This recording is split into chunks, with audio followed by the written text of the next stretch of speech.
The Brew Skies Happy Hour podcast is brought to you by Higher Gravity, a craft beer bar located in Cincinnati, Ohio in the North Side and Blue Ash neighborhoods. And I don't know about you, Mike, but this is my go-to bar. It's my walking distance bar. It's the best selection of beer in the city bar. It is the Mug Club bar. It is the best draft selection bar. It's the best to-go beer bar. And frankly, the best bartender's bar. I love the one in Northside because it is a fantastic place. There is a massive amount of beers on tap, a great bottle selection. I love it, man. Hard to find a place that still really loves beer, and they do it. And it's for that reason, we'll see you there. We'll be at the bar. We'll be at the bar.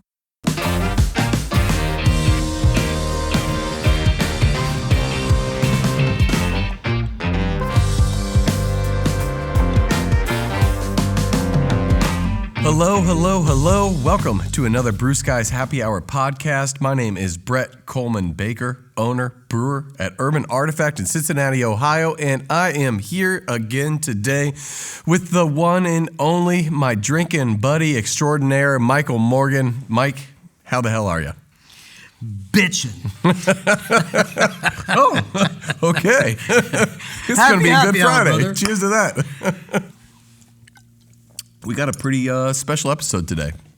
Yeah. I mean, you think about beer in North Carolina, you think Asheville. Yep. 2009, Beer City. You go there now, there's something like 35 breweries, last count. One of those places where it's hard to count because they're building breweries next door to breweries next door to breweries. I mean, it is out of control. And the beer scene in North Carolina is now huge. But when this story takes place, when our guest, Uli Bennewitz, opens up the first craft brewery in North Carolina called the Weeping Radish. We're talking about the mid-1980s. Craft beer is still a new thing, and North Carolina is still definitely the Bible Belt, and the Outer Banks is definitely a very dry place. We're not talking about just the lack of precipitation. We're talking about literally there's laws against having an excess amount of alcohol. Yeah, there's a big ocean. So there's water, but, and a lot of hurricanes, actually. And this is in stark contrast to everything we've talked about so far, which has been West Coast focused. Yeah, McAuliffe and Fritz and Ken Grossman, all of them were driven in part by their location and by what was going on in Northern California. And Fritz in particular talked about kind of the tie-in of the hippies and Haight-Ashbury and how that helped drive the local food movement, which fed into the local beer movement. So the culture was very supportive in Northern California. North Carolina in the 80s, not so much. We throw on top of that, the guy that starts the first craft brewery in North Carolina is named Uli Bennewitz, and he's an immigrant. So let's toss that on to the top of the hurdles. It's a little bit ironic that this became the first craft brewery in North Carolina, because actually the very first brewery in the United States was on Roanoke Island, and that was in 1584. But everybody that was part of that little colony in the 1580s, they all died. Well, so, I don't think there's many people from the 1580s that are still alive today, though. There's very few. I can't. Adam, our producer, is the only one that I can really think of that's still around from the 1580s. Yeah, I think at this point in time, I'm really curious to get into this and understand a little bit more because I don't understand how all this got going. So on that note, Uli, thank you very much for joining us today. How are you? I'm doing wonderful. Thank you. Hope you are. Uli, like every Friday, I spend my day with my daughter, Joanna. So if you hear any whinging or whining or happy grunts in the background, that's just her. So don't worry about it. I love it. So Uli, to begin with, thank you for joining us here this afternoon. You started the Weeping Radish in the Outer Banks in 1986. And to kind of set the scene of it, when we think back to 1985 and 86, there's fewer than 100 breweries in the United States at that point.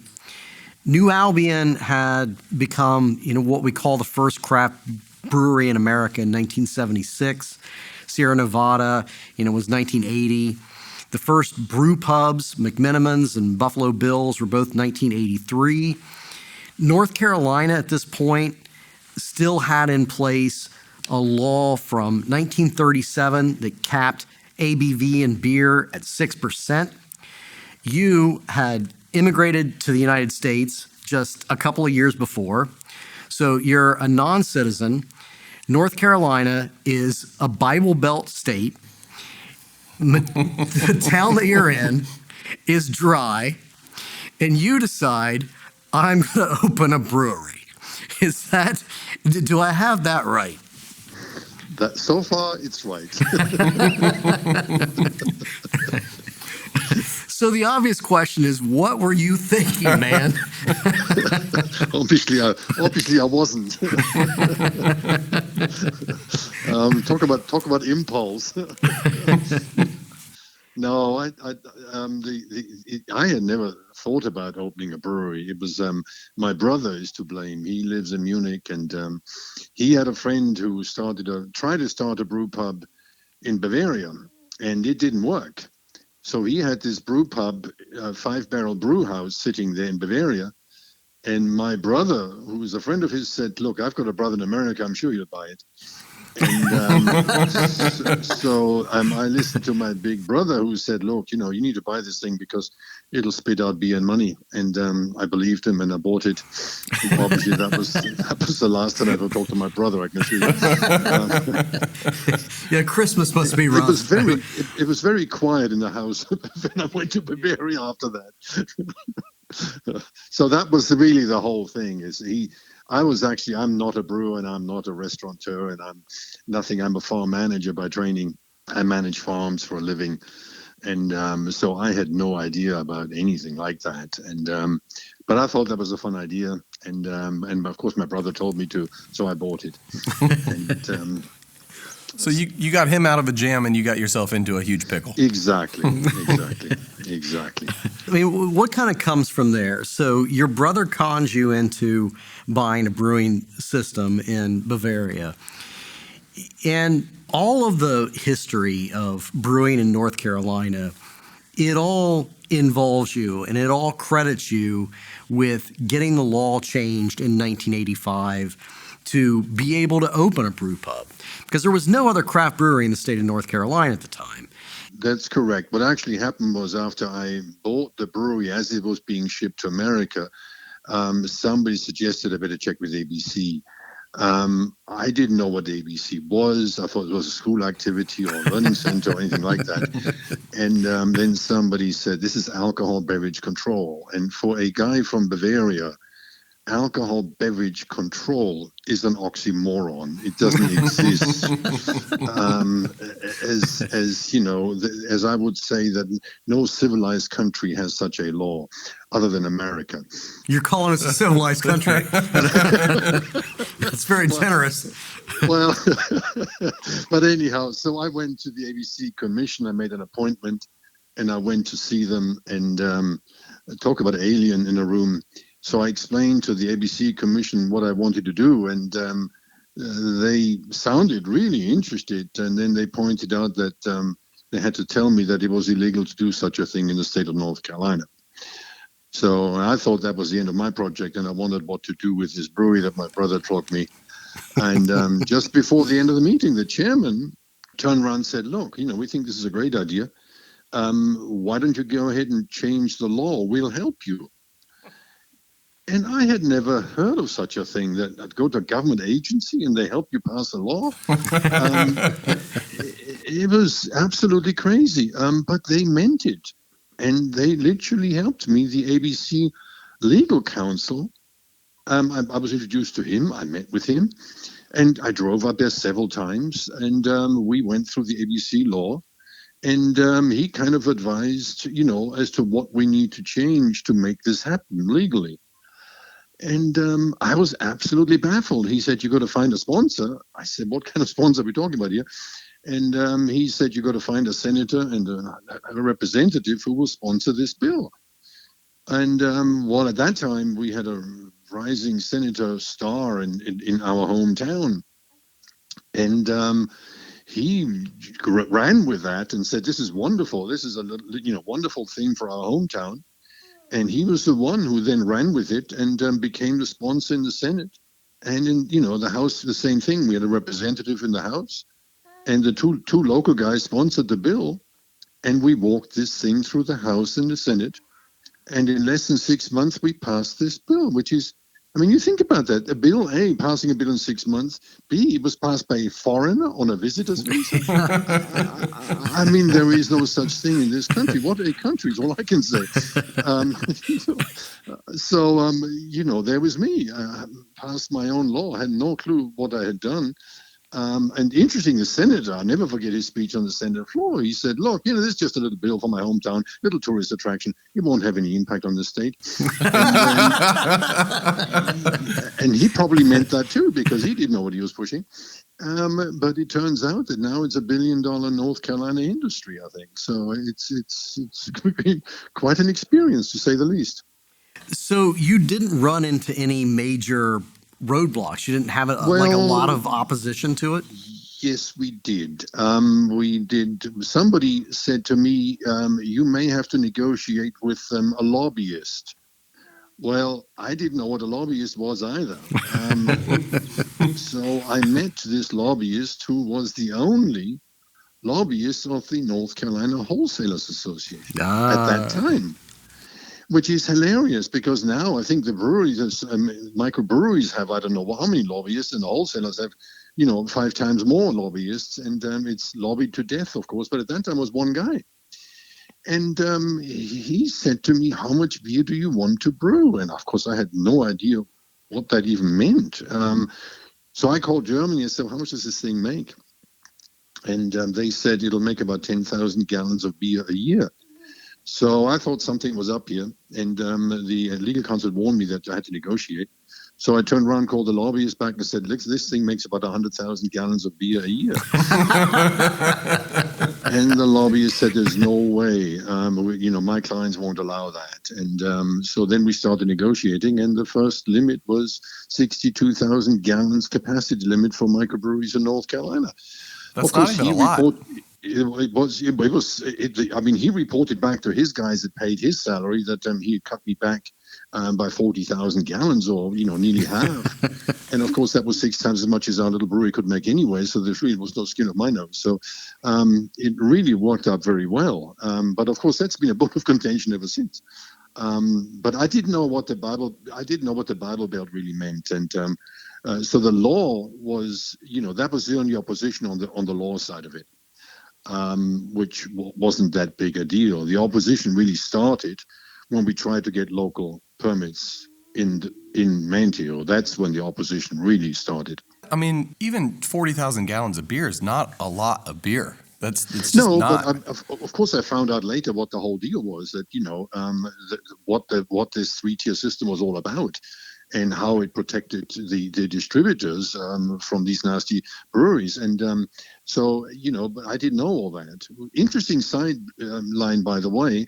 While I was looking at all this, I looked at Virginia, because somebody said Virginia ABC law is similar to North Carolina ABC law. So then I read the Virginia paragraph, and the Virginia paragraph said then, and I think it still does now, I believe, that a brewery in the state of Virginia may have one and only one retail license in the state of Virginia. And I couldn't figure this out, because there were no brew pubs in Virginia. There was just Budweiser. And so I couldn't figure out where that came from. But by that time, I had learned that laws don't just appear, somebody pays for them. Mm-hmm. And sure enough, that I really figured out what the story was on that Virginia ABC law. And it was Budweiser. They were trying to open Busch Gardens. And of course, they wanted to sell beer in Busch Gardens. So they passed a law in Virginia, specifically written by Budweiser, paid for by Budweiser, for Busch Gardens. And it said a brewery may have one and only one retail license. The irony of that law, to me, is incredible. Budweiser opened the state of Virginia to brew pubs, which A, didn't exist at the time, B, they never had the intention of allowing that. So that's a really interesting little sideline to all this legislation. But, once you understand how this works, it's all paid for. But sometimes welcome to the American way. Exactly. But even if you pay for it, sometimes you don't know what the consequences are. which was true in North Carolina and Virginia both, obviously. So, by all accounts, you had a breeze of a time experiencing the American legislative system on a state level. How did it go on the federal level, and then how did it go on that local level? Well, the local level was kind of tough, and it got tougher as we went along because, if I can give anybody a piece of advice, never open North Carolina's first brew pub in a dry town. That's a recipe for disaster if there ever was one. They threw everything but the kitchen sink at us, of course. And of course, I didn't help. By that time, I got to dug my heels in. And the mayor, who happens to be a recovering alcoholic, which is not a good start either. Just one, bud. It's okay. Just one. Yeah, I'm walking to the south again. But anyhow, I just went to him when I said, look, what is it? Why do you hate us so much? And he said, well, we're a family-friendly town, and, a brewery, alcohol production just doesn't fit into a family-friendly town. So, of course, I tried to help. So we had a beer garden, so I built a huge playground in the middle of the beer garden. And they went ballistics over that. Because, oh, my God. Which is a very German thing, right? Exactly. Yeah. And that's what I tried to tell him. I said, in Germany, beer and family goes together. That is it. So I built the playground in the beer garden. The customers loved it. I mean, the kids were playing. Good God, we had electric remote control boats just for the kids, so they leave the parents alone so the parents can drink beer. I mean, we had a perfect arrangement, but not so appealing to the local Christian community. So what kind of roadblocks did they? I mean, I remember going down to the Outer Banks as a kid, and my family used to go down there every year. And even seeing a bar was a very rare thing. I mean, it was all very dry. There were, any island had 5 churches and no bars. Oh, my God. Exactly. You just unlocked some fucking deep-seated memories in my head. Yes. There was never any bars on Outer Banks. I used to go there as a kid all the time. Oh, my God. No, there weren't any because it was all dry. But then, of course, they love it. They realized they had to have alcohol on the beach. Otherwise, they couldn't stay in the tourism business. So they literally changed the law. Most of the restaurant owners at that time lived on Roanoke Island, which is the island Manteo is on, and the beach, which is Nags Head, Kill Devil Hill, and so on. So what they did is they tweaked state law, allowing municipalities to vote on this. So these Christian bar owners on Roanoke Island could, of course, happily tell their Sunday flock that they would be dead set against any kind of alcohol on Roanoke Island, where we live and our family and our children. But on the beach, where they make money, they then voted for it on the beach. So I love this even better. I mean, this system is just great. So that's how it got passed on the beach. That's how the beach ended up with liquor. But Manteo was still strictly dry. So once you build this facility, and I've seen pictures of the original one. Yeah. Beautiful place. $600,000 at the time. Is that right? Yeah, something like that. Which I looked, that's equivalent of about $1.5 million today. Correct. So, not a cheap facility to open up. No. How did it go? Well, I didn't have a dime at the time. So it was a 3-way partnership, 2 local partners, and the major financial partner was the Christmas shop next door. They had the land. And they signed a note. I signed a note as well, but good luck for the bank to get something out of me because I didn't have anything. But that's how it got funded. It got funded by the other 2 partners. One of them was a banker, and the other one was the owner of the Christmas shop. So that's how it was funded. The Christmas shop was at that time one of the biggest attractions on the Outer Banks. And their most commonly asked question at the Christmas shop was, "Where is there something to eat?"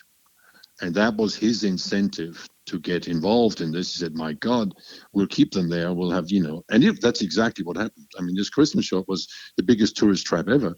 And it was a perfect combination of children's playground, tourist traps to buy Christmas knickknacks and beer afterwards. I mean, it couldn't get any better than that. Wait, so that was the Christmas shop that people went to largely in the summertime was a tourist trap, you're telling me? Oh, my God. Yes, absolutely. I mean, wow. They did at that time over $20,000 a day in revenue. Oh This my was God. the Oh my 80s. God. I mean, they had to have a traffic guy on the road to direct the traffic. It was an incredible operation. It really was. I mean, I've never seen a place that sells $2 million worth of stuff that nobody ever needs. It's incredible. It's insane. Quite a concept. It really is.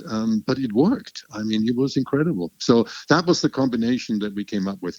But back to the permitting process, the feds that was a treat. I never forget the feds. I mean, wow. Basically, what happened was we were the test ground of microbreweries or brew pubs in the southeastern region, TTB, or at that time ATF. And our federal guy came out of Greensboro, North Carolina. And he showed up with a 400-page book, which was the beer Bible for ATF. And it was really written for Budweiser. So all the rules that they were trying to apply to a brew pub were written for Budweiser. So we had bonded and non-bonded premises and all this stuff that are completely irrelevant in a brew pub. And we had to file beer taxes every 2 weeks. Oh, my God. And I barely do it on time every quarter right now. Exactly. But it started off 2 weeks because obviously, Budweiser every 2 weeks, they pay millions in taxes every 2 weeks. And with us, it was whatever, $24 thing.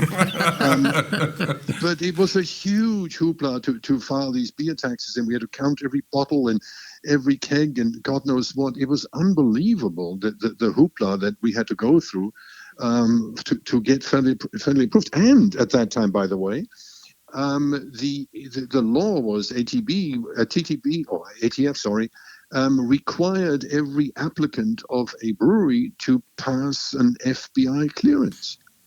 Go on. And that was because of the Al Capone days. So that's how long that went back. But the problem they had with me was that I wasn't a citizen. So they literally got the CIA involved. Oh, my God. And they had... And that was Bush-era CIA, too, so they're a bunch of shitheads. They told me that. They had a CIA agent who flew from Paris, where he was stationed, to Munich to scoop me out because I wanted to open a brew pub in Antioch. And they told me that afterwards. So, God bless them. Five-barrel system, right? Did they grill your brother for you or what? No. God, no. I should have done. I should say, talk to that guy. Scared the hell out of him. That's my brother. No, I didn't. But I don't know what he did in Munich. But anyhow, I'm sure it was very pleasant for him to go to Munich. So, but that's what it was. We had literally, I probably am the only brew pub operator ever who had a CIA clearance. And I think they dropped that mandate now. I know they have. So, but that's what in those days, obviously, as you said, there were less than 100 breweries in the entire United States. And most of them were big operations. So they didn't want the organized mob to infiltrate the alcohol production side of it. That was the whole purpose of all this. We have talked to Jack McAuliffe's daughter. Jack started New Albion in '76. And, Jack says that he had this guy that used to come around and bug the hell out of him. This kid looking for information, and this kid was named Ken Grossman, who then started Sierra Nevada. Yep. And so, I would imagine being the first in that entire part of the country. Did you have the same thing? Did you have a lot of people coming to you, looking for a free education? Oh, absolutely. Absolutely. I mean, everybody looked at this in absolute amazement, other than the local beer culture, because there was no local beer culture. So, everybody was absolutely amazed. And of course, we combined it with a Bavarian theme restaurant with Oompa and sauerkraut. I mean, how dumb does it get? There are no Bavarian theme restaurants anywhere in the South because nobody wants any. But I thought it was a great idea, combining Bavarian Oompa with beer. So, we had waitresses dressed up in Bavarian dirndls. And, my kids were raised on Oompa music. And I promise you, they're now in their 30s. They will never listen to Oompa music ever again. Because it literally played every day, all day in the restaurant.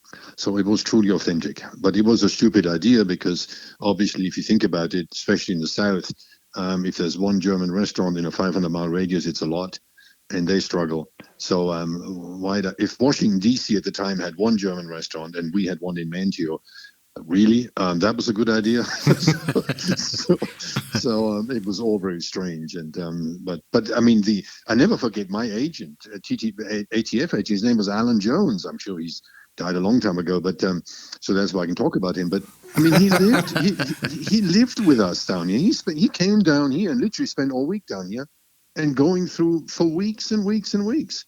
And his wife joined him on Friday for the weekend. Now, isn't that convenient? To stay on the Outer Banks. I've always said that there's a correlation between the amount of federal inspections you get and your proximity to the beach. I think if you had been in Fargo, it would have taken a lot less time. Exactly. Or even just in whatever, Greensboro, North Carolina wouldn't have had half the inspections because, they don't want to spend too much time there. But the Outer Banks, my God, what a perfect assignment for a federal agent. So it was quite something. So you said that you are a farm manager, not a brewer. Sounds like not a chef either. So did you have to farm those things out and find people to do them for you and hire someone, or did you just do everything? No, God, no. No, I'm a great believer in craft and craft education. And I am also convinced that we don't really have craft education in this country. So I was arrogant enough at the time to say, well, if you want to find a brewer, call Germany and ship one over because they have real training over there. And at that time, that was certainly correct.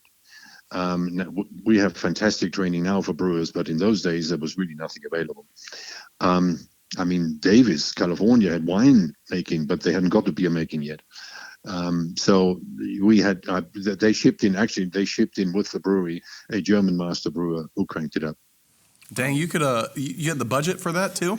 Well, I mean, it was all, we didn't have a budget. We just, lived from day to day and so try to survive because nobody knew what was getting. I mean, how the hell do you build a brewery, not only a dry town, but it was entirely a wooden building. Who is stupid enough to put a brewery in the middle of a wooden building? And of course, people in the 1800s because they had to. Well, yeah, exactly. But in the end, that was the demise of the building because the brewery, after 15 years, one morning the whole brewery fell through the floor because it was a wooden building on pilings. So we didn't have an engineer, didn't have an architect, hardly had a building inspector. He lived across the street. He came over every evening with a pipe in his mouth and looked around, thought it was cute. I inspected it. It looks good. Yeah, exactly. Oh, it looks great. 7 beers later, you passed. Well, it behooved him very well because a lot of our customers stayed in his bed and breakfast across the street. So it was a win-win with the building inspector. Nice. Well, I just need to inspect the bottom of this other glass here. Just give me a second. Yeah. So were you able to do any farming while you were out on the Outer Banks? Oh, God, yeah. I've never gave up on that. In fact, my farming business grew and grew and grew. And it's a fascinating business. I now have 40-something thousand acres that I look after in 4 states.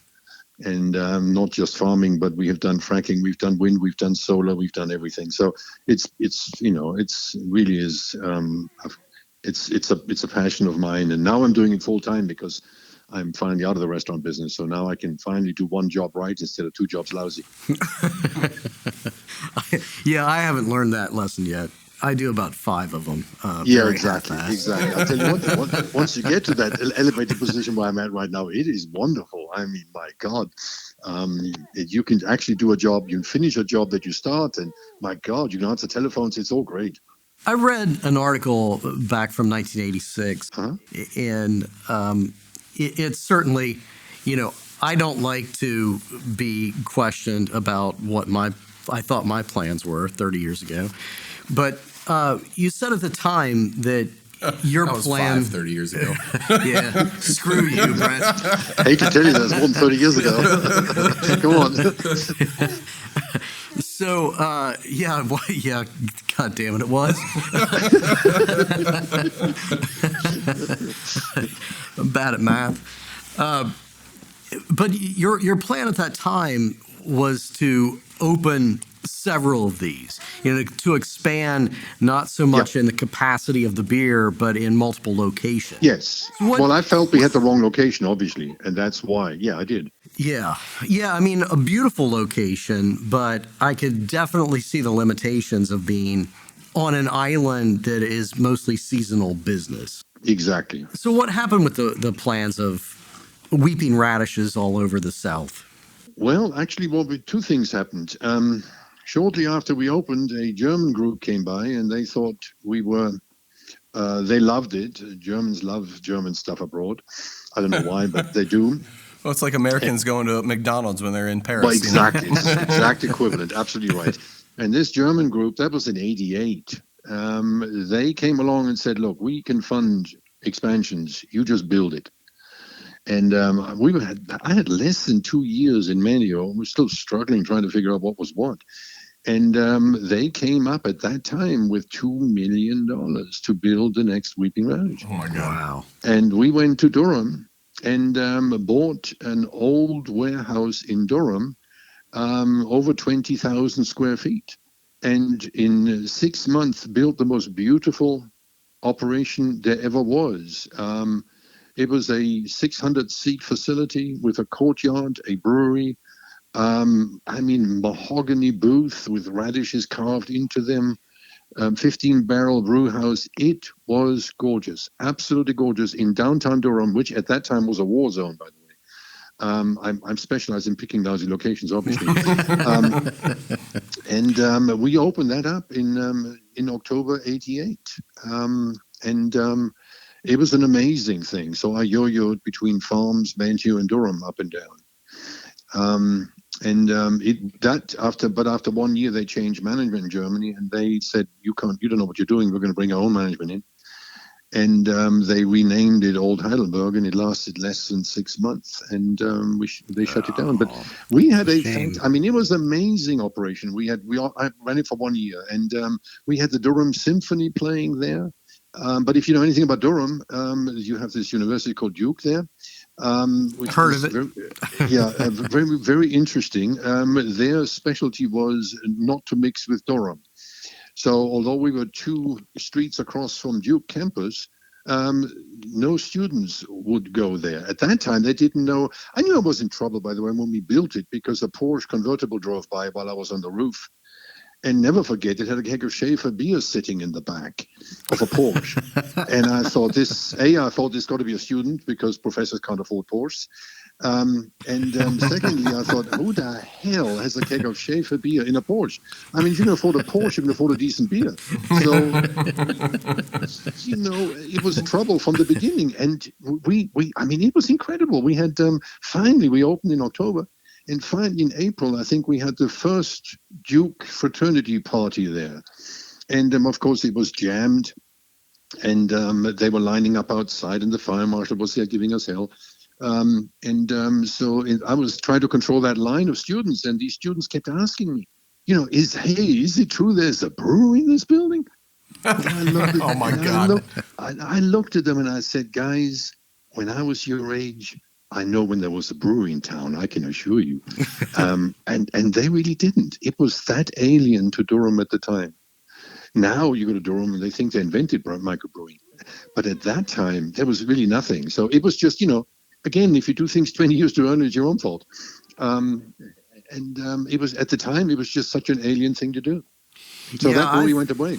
One of the many things I've learned in life the hard way is that being ahead of your time may sound cool, but it's not lucrative. It is not lucrative. Tell me about it. That is very true. And the same is true. We started when we moved to Currituck in 2000.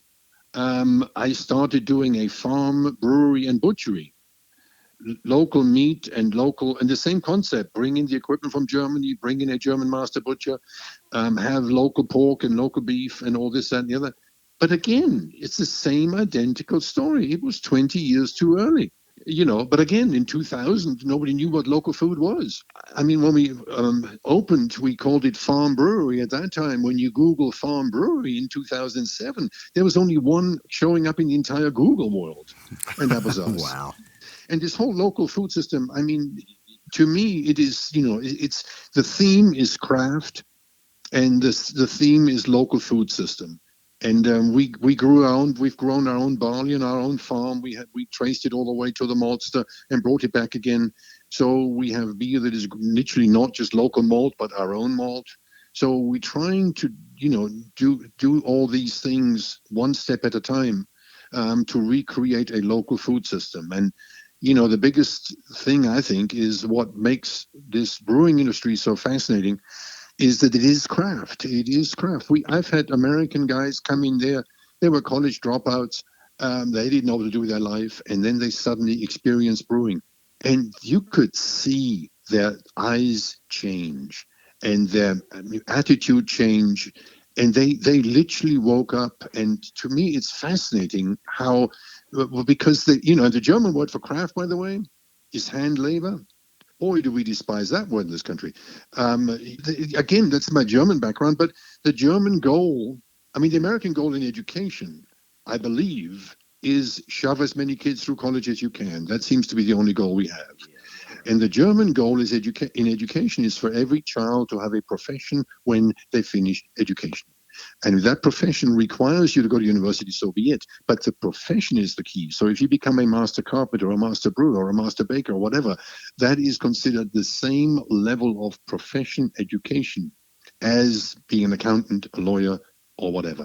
As it should. Yeah, it's a much smarter system. And I have a friend who immigrated from Germany, and she has this absolutely gorgeous cabinet in her house that she built in high school.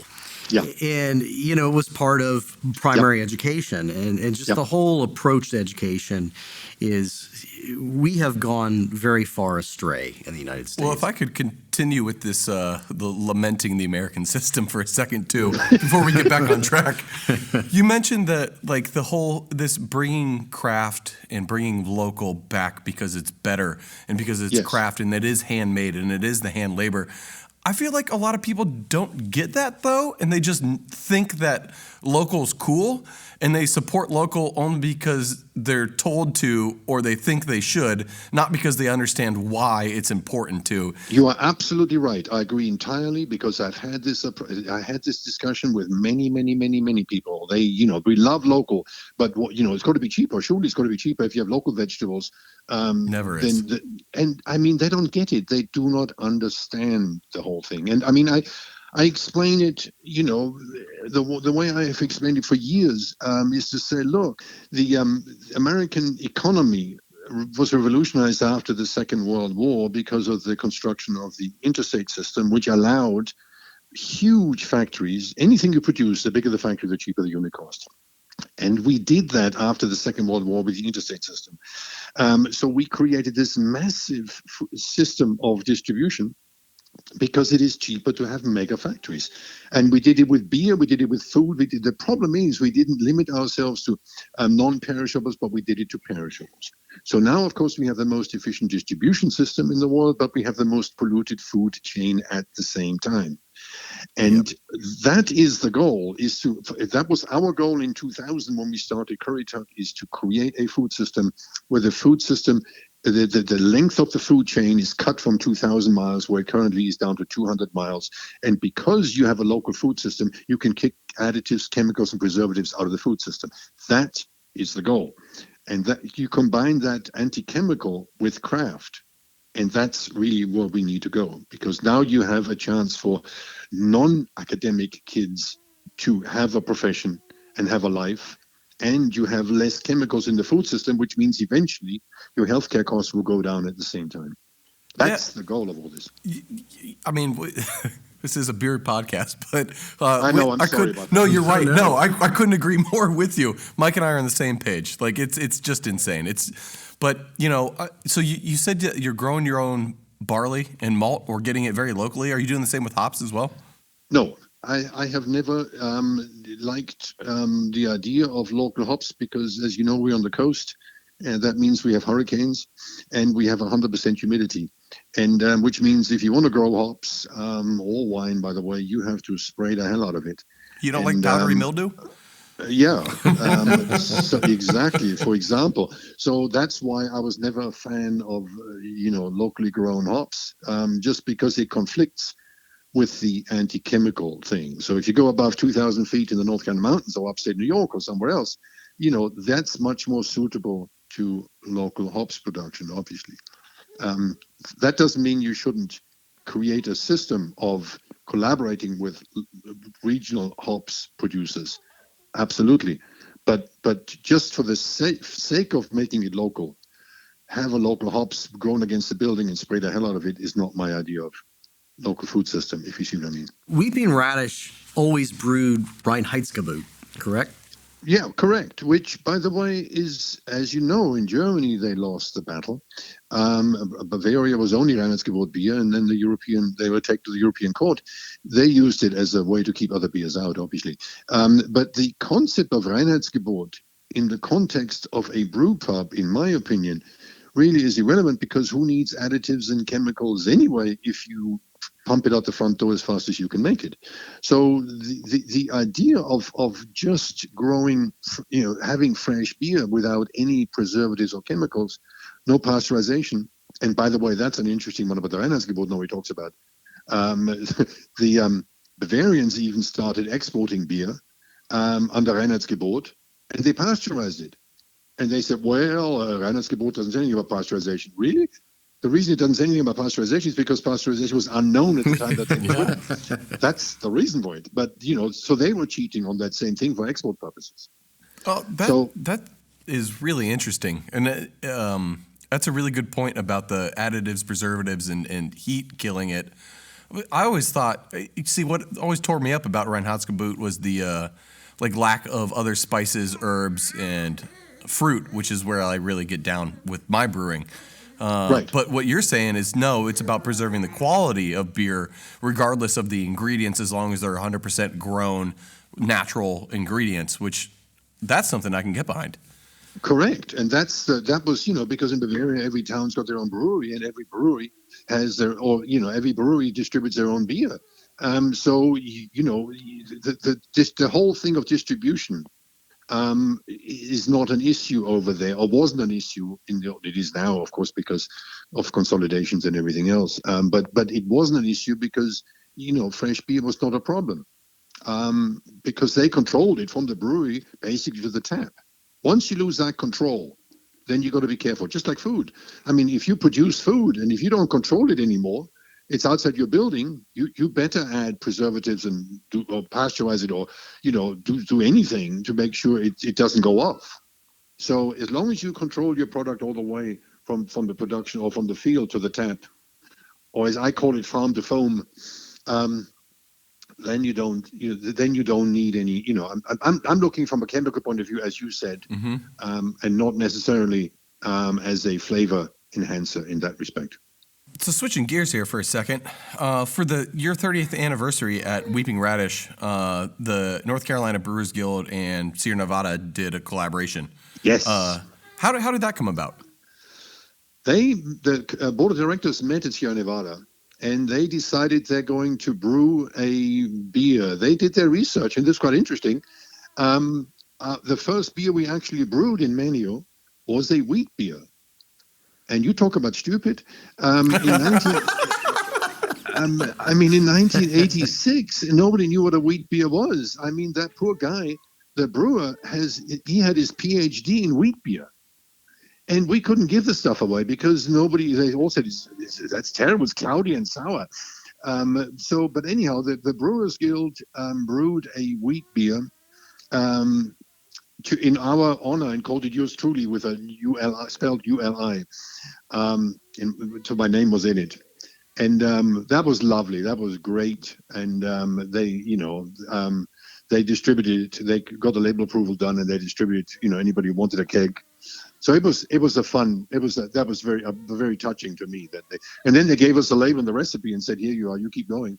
And we've brewed it ever since as our wheat beer. We've always called it yours truly ever since. Sierra Nevada is in Asheville now. Yeah. Yeah. But, you were kind of a contemporary of Ken Grossman. Yes. You guys were both pioneers on opposite sides of the country. Yeah, he was successful. I was not. That's the only difference. Yeah, we had a very similar conversation with Jack McCullough's daughter. I can see that. Did you guys did you know each other, prior to the collaborative beer? We still don't know each other. I was gonna, now that I'm sort of semi-retired with only one job, I was gonna literally hit the tour one day and go to Asheville and walk around and go to a couple of breweries and see what they look like, because I really have not met anybody to speak of. And I was going to make myself a T-shirt that on the front is a Wheat and Radish logo, and on the back in big letters it would say, "You're welcome, Asheville."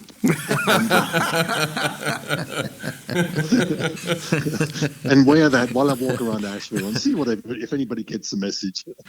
Yeah, because we did want to ask you about that. I mean, it is that it has to be a bittersweet thing to know that the North Carolina beer scene, which is now nationally revered. Yep. I mean, Asheville gets declared Beer City in 2009. Yep. None of it would have happened without Uli. Oh, well, I wouldn't be that arrogant. I would just, it's very very flattering, but it doesn't work. So, no, I mean, I wouldn't have done it. Somebody else would have done it a couple of years later. So I was lucky in that respect. But somebody had to do it. I mean, somebody had to kick down that door. And, by the way, you talk about budgets and how to do this. If you ever plan something like this, if I would have planned this, I would have never done it. Because, if you would have planned, or if you would have imagined half the hurdles we had to go through, you would have said, hell, give it up, forget it. I'm not going to do it. Let somebody else do it. So, but if, I just never planned anything at that time. I was in America. This was fun.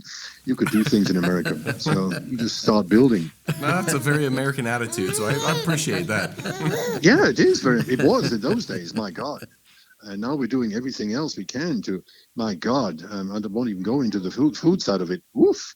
On your website, I love the sentence, "Despite the best effort of over a dozen regulatory agencies, the business opened its doors and brewed its first batch of beer, 2005. So, that is so true. Yeah, I love that line, and I take from it that you still had some issues with regulation in 2005. Oh my God! It was hilarious because we started this food thing. And, we try to make sausage and sell sausage. You'd think that would be a simple process. But they hate sausage. Oh, my God. The next agency rolled in. They're part of the USDA. And they said, if you want to make sausage and retail sausage like that, you're going to be under our jurisdiction.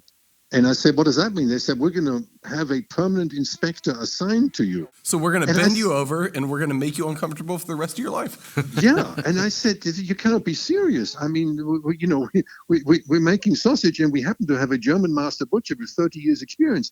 And you want to bring a full-time inspector in to shadow this guy? And I don't want to divert because obviously it's a beer podcast, but, that meat side of it is so wild that we are the only restaurant in America that has a terrorism defense plan. Oh my God!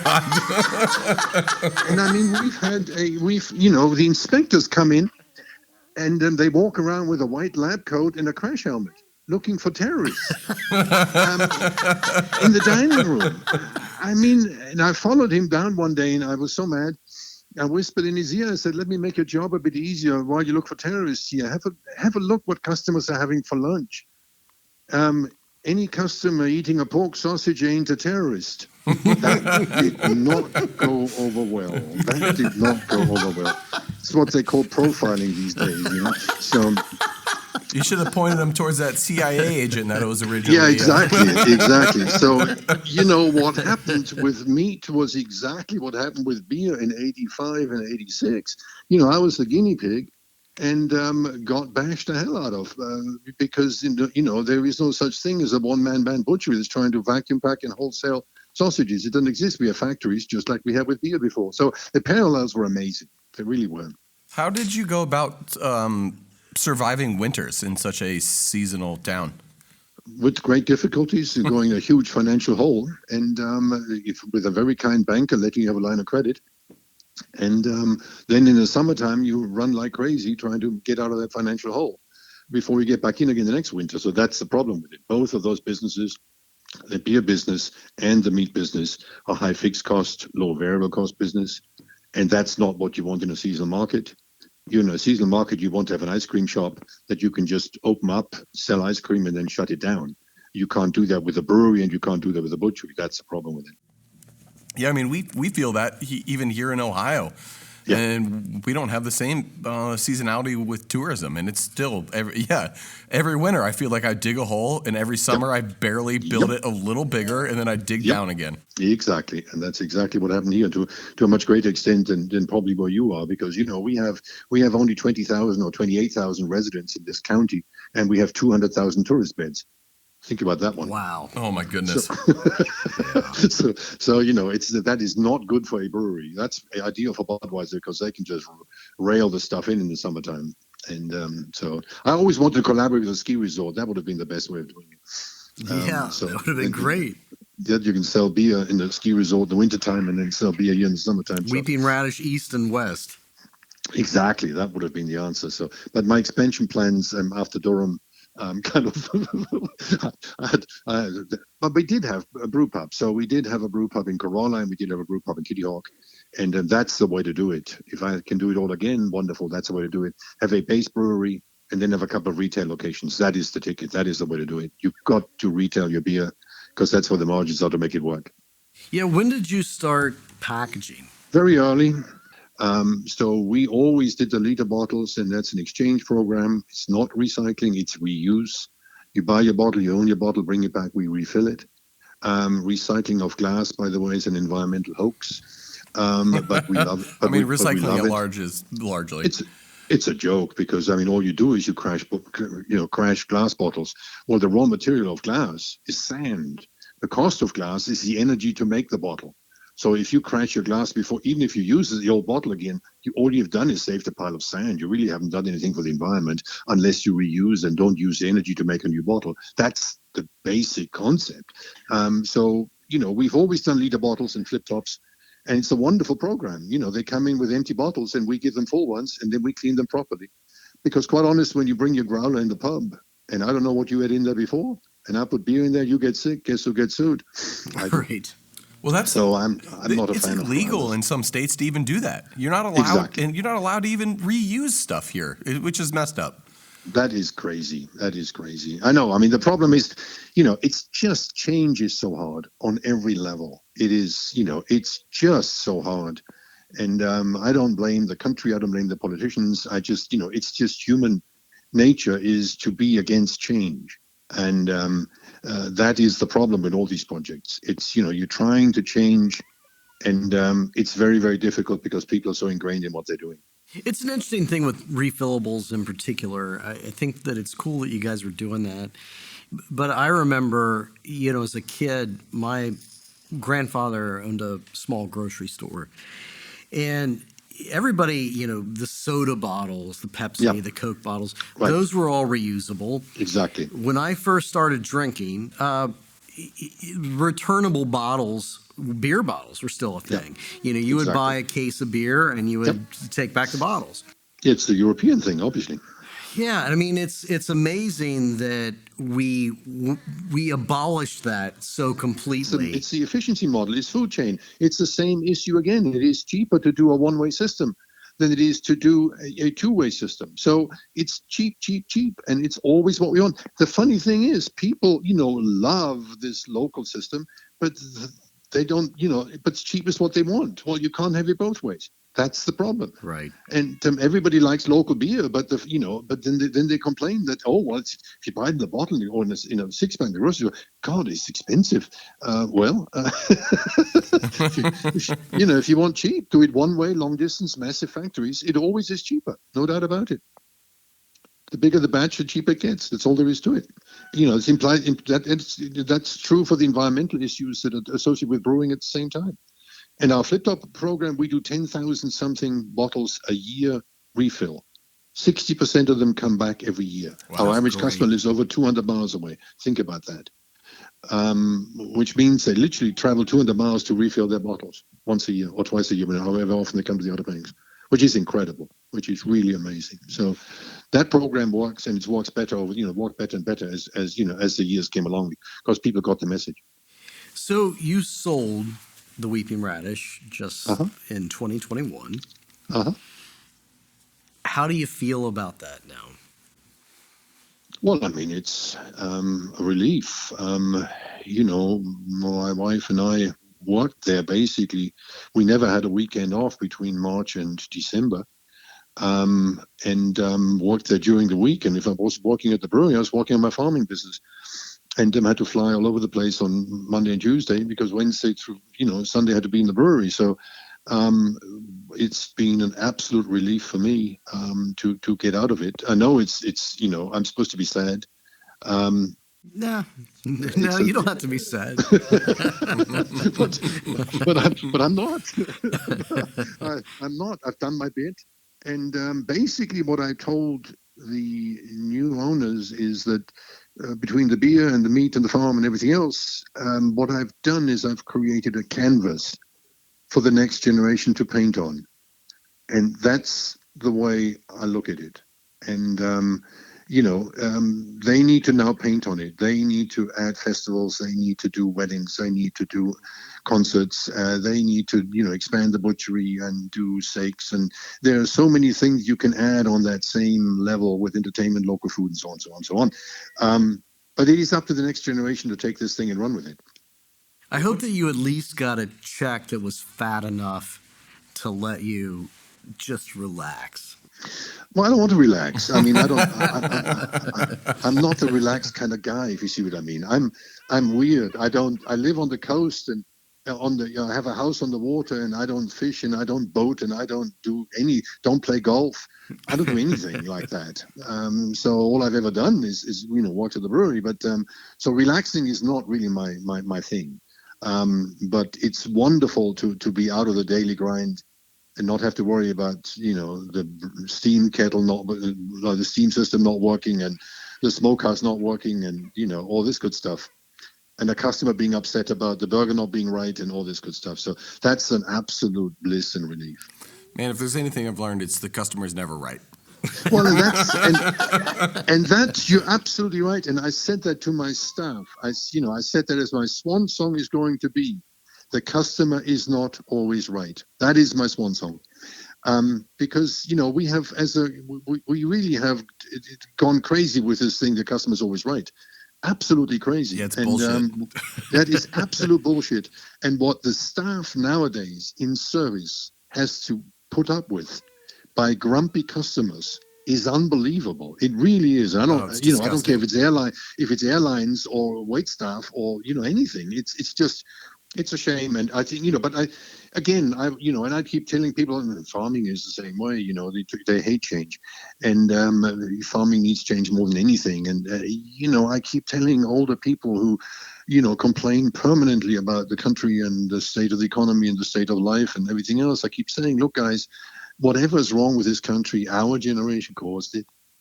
So the least we can do is be optimistic towards the next generation, because they have to sort out the crap that we have created in this country in the last 40 years. Could you talk to my mother, please? Because that's what I've been trying to tell her for a minute. And that is, I'm 70 now, and I'm very, very serious about that. This generation, how dare they tell everybody that the young generation is lazy and they don't want to work, and we were the real working people. How dare they?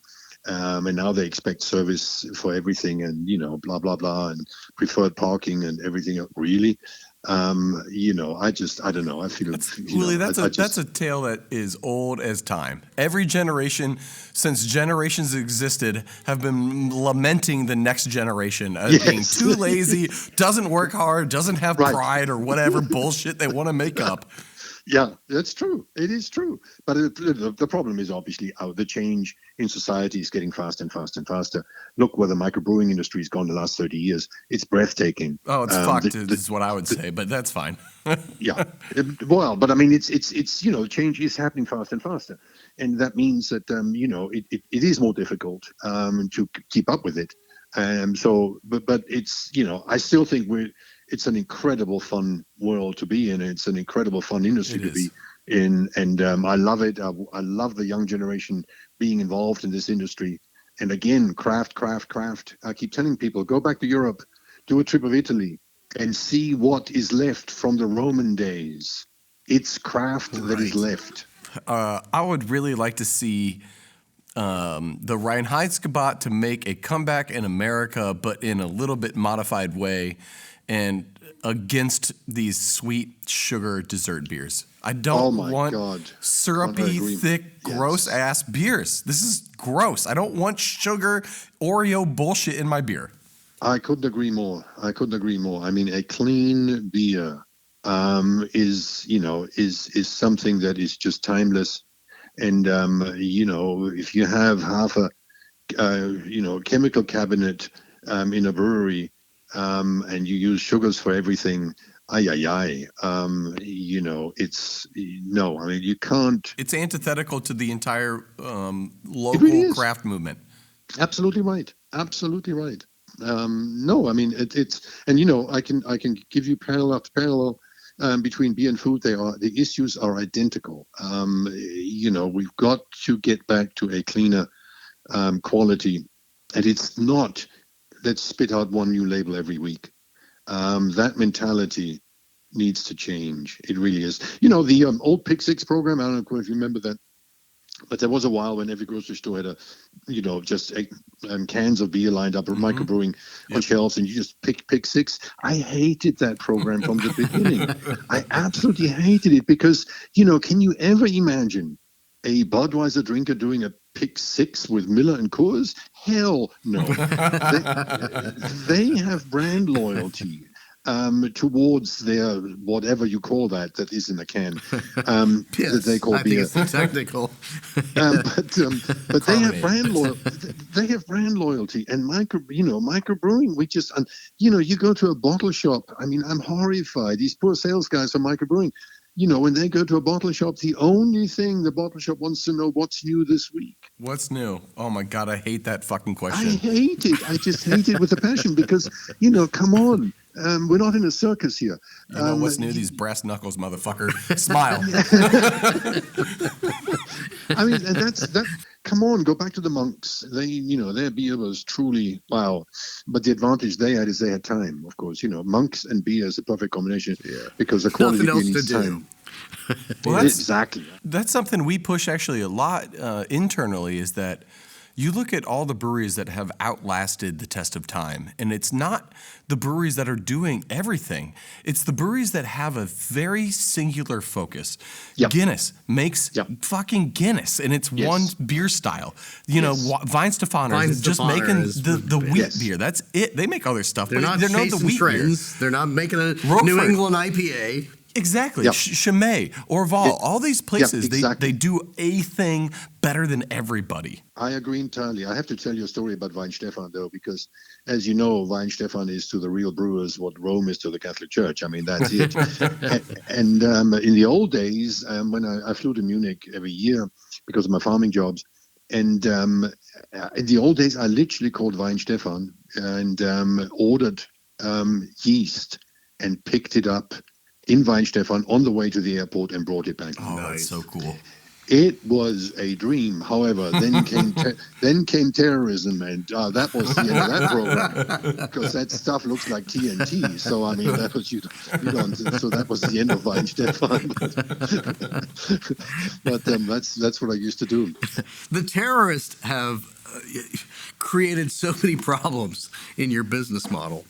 They have. They keep on popping up, They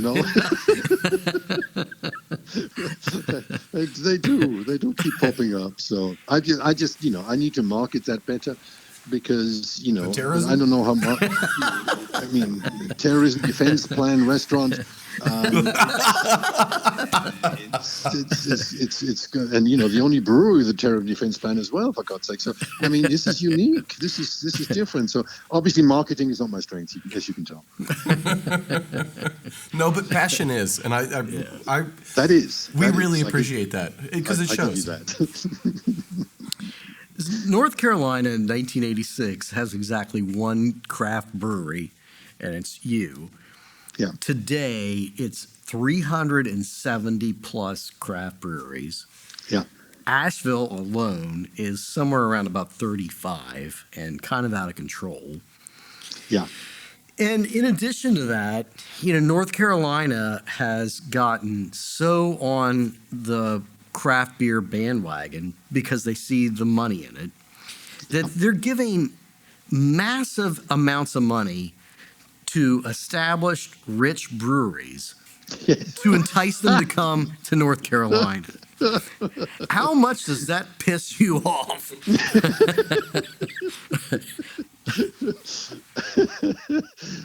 Well, it's true. I've never looked at government subsidies for, and I don't think the town of Manteo would have given us any money either to, Right. to build this thing. They would have probably paid somebody to blow it up, rather than. Which is why you need the anti-terrorism plan. That's right. That's the federal agents. But anyhow, true. It's a little bit disappointing. But you have to go in there big style. If you can promise, like everything else, if you promise them employment, and you have the right political connections and you pay the right politicians off, then you get your subsidies. If you want to play that game, great, wonderful. I'm not. I don't play that. I don't like that. I don't do that. I don't schmooze with politicians. I don't like it. Yeah. To me, this is the end of my cycle in this, and let's see what comes out of it. It was fascinating. I had a blast doing it. It wasn't easy. You can check with my wife on that. She hated it.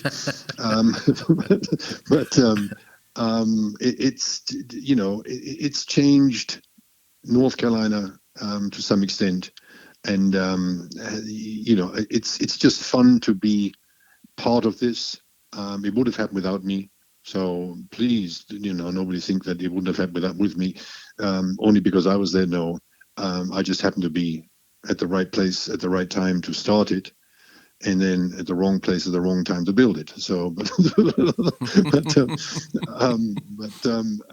what happened in the 90s was quite interesting. We suddenly got phone calls from developers from all over the country, asking if we'd like to open a brew pub, because now developers, when they build 300, 400, 500 house units, they always want, the first thing they want, it's not a CVS, but a brew pub as part of their development. So that to me is fascinating, because obviously coming from England and Germany, I lived in England for years, this idea of the local pub is a vital part of a community, no doubt about it, no doubt. I think that to kind of wrap this up, I greatly appreciate your humility, but for a southern state, what's happening in North Carolina with beer is unprecedented. And you can say that it would have happened eventually, and I would say that that's probably right. I would say that eventually Mississippi, will have a decent craft beer scene, right? But it has to start, but it's never going to catch up. And I don't think that North Carolina would be what it is with beer had it not been for you and the timing and just the guts to do something that was absolutely probably insane at the time, but spectacular. So thank you. It's been a pleasure. That was a great interview, and I can't wait to break it down. But before we do that, let's hear a word from the people that help make this podcast happen. And that actually includes you out there listening. So don't forget to like and subscribe because it does matter. Thanks. This podcast was brought to you in part by Beechwood Audio. Beechwood Audio provides sound acquisition, post, and design services for individual, corporate, and commercial clients. For more information, contact Adam at soundfilmvideo.com.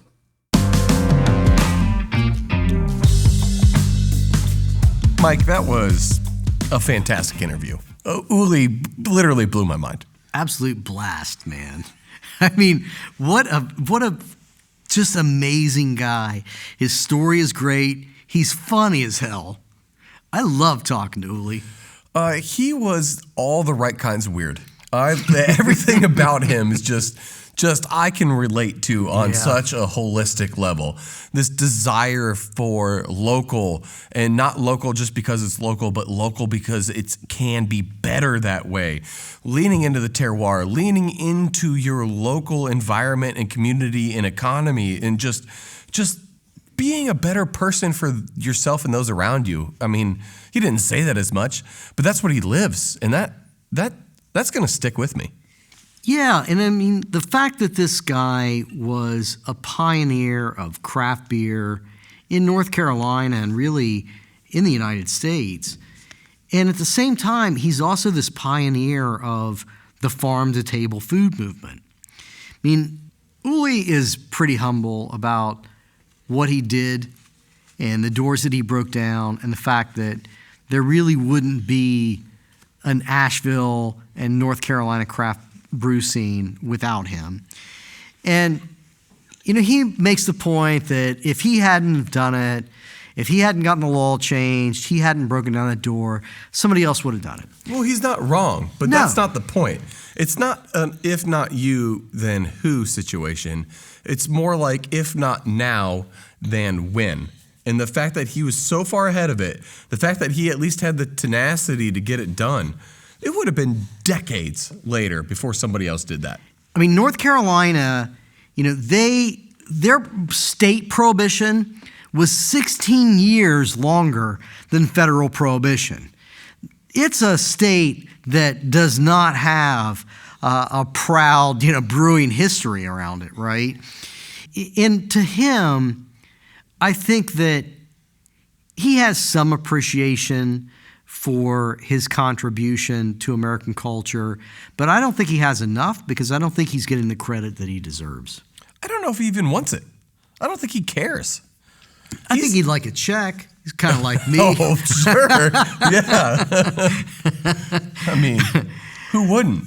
I don't know. I mean, I don't think he is out there pounding. Well, I think it's very clear he's not out there pounding his chest, demanding it. But I don't know. Who doesn't want the credit for the things that they've helped accomplish and build? I mean, you think about the rest of the South, right? And yeah, it gets extreme, but Mississippi didn't even legalize home brewing until, I think, 2013. Not exactly sure on that date, but it's around about there. It's recent.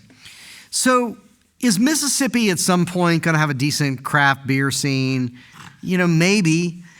But would North Carolina be the craft beer mecca that it is? Would it have 370 plus? Would Asheville exist if it wasn't for Uli? Right. I mean, Asheville would exist. Actually, Asheville would still probably be cooler and weirder. It'd be a fun place to go still. It'd be a fun place to go still. It wouldn't be a place where you have... Thanks, Uli. You ruined Asheville. Right. You dick. I was about to thank you, but damn you. Yeah, so would it be? And I don't think it would. I mean, I think from a timing standpoint, if he had not kicked down the door way before logic made sense to do it in North Carolina, I don't think North Carolina would stand out as the brewing center that it is. Because of the work that he did reluctantly. Yes, he kind of by accident. It was foisted upon him, this money-making opportunity. He was the original sucker of craft beer in a way. Right. He thought... Yeah, my brother will buy that shit. I'll just make good beer and I'll print money. That's how it works. Yeah, Wrong. It's what we do in Bavaria. Just make beer. People will buy it. It's simple. Which he found out it wasn't the case. And there is plenty of... Welcome to America, bitch. Well, and there's plenty of rich Americans who think the same thing. Oh, that craft beer thing's really taken off. I can just open up a brewery and then I'll make a lot of money more than I already have, right? Like, no. Yeah, that's a different and far worse mindset. I think his was a lot more genuine and just naive. I mean, he came from this culture where that's what you do. He said, like over 800 individual breweries in Bavaria at that period of time. So craft was just a thing where he was from. The small scale, the idea that your neighborhood bar made its own beer, that was the culture that he came from. Well, and it's not this... There's such a crazy cultural difference between Bavaria and here as well around just the family atmosphere that is the brewery. You go to the brewery and it's more like a park and a playground. There's benches for you to hang out with. You're having steins and whatever liters of beer, but your kids are playing and there's other kids there and it's a whole community atmosphere. In America, we still have debates frequently about should kids be allowed in bars? Should kids be allowed in tap rooms? Well, no is the answer. Well, as someone who brings my kid to a bar, I don't care. Go. Yeah, no, I'm joking. It's become a lot more normative, particularly with breweries. You see kids in breweries a lot. And it's a community space. It should be open to a community. Right. And that's good. And that's become normalized in a lot of the country.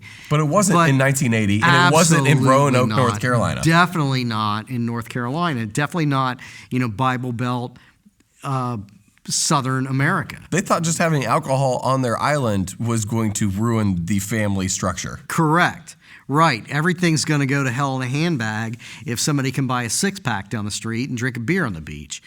So it gets kind of wonkish, it seems tedious, it's pretty boring to talk about, there was a person that changed this law and made these relatively minor linguistic changes in a state statute that changed everything.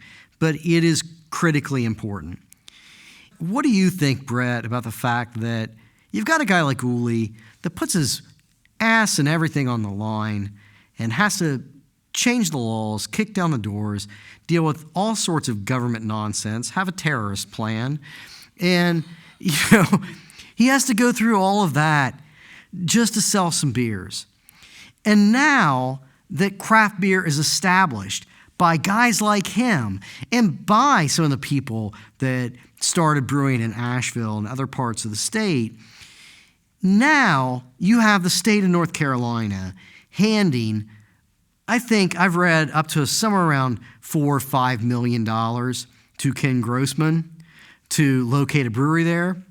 And Ken Grossman, love that dude, love Sierra Nevada, and that was a fantastic interview. If you haven't listened to it, go back and do that. But at this point, Ken Grossman is richer than God.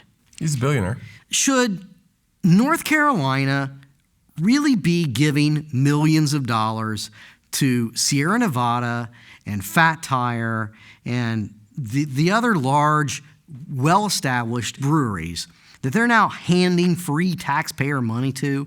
As a brewer who also put your own ass on the line to open up a brewery, I mean, what do you think of that? Does it piss you off? Mike, I don't appreciate you just setting me up like this. Let's just say there's a lot of inherent difficulties in working with state governments when it comes to small business, which is quote unquote the backbone of America. Right. Sometimes it feels like they don't really give a shit, and sometimes it feels like while we, the people, understand that small business is the backbone of America, the government doesn't give a flying fuck so long as you're bringing billions of dollars and hundreds of jobs, which is the wrong way, in my opinion, to look at the situation. Right. That ain't small business. Nope. I thought for a long, we have a lot of partisan bickering in this country right now, obviously. But it seems to me that the one place that the two major political parties agree completely is their war on actual small business. Unsaid war. It's a two-faced war, and we don't need to get into that because that's not this podcast. But let's just say that, yes, Mike, yes, it riles me up, and yes, I have some strong opinions on that, and I think that those opinions are best served over a couple more pints at the local dive bar. So why don't we get the hell out of here? And next week, we'll talk again, and we'll continue to explore this history of craft beer. But until then, let's go have some beers and lament the death of American small business. Bitch a little more. Cheers. Cheers. The Brew Skies Happy Hour podcast is a production of Brew Skies Limited in association with 779, a leading video production and content creation agency. With over a decade of experience, 779 works with a wide range of clients, from global brands to boutique startups to mom and pop shops. Visit 779video.com for more information. That's the numbers 779video.com. This episode was edited by Dan Fennessy, who is also our executive producer. This podcast was engineered by Adam Bennewitz. Thanks for listening.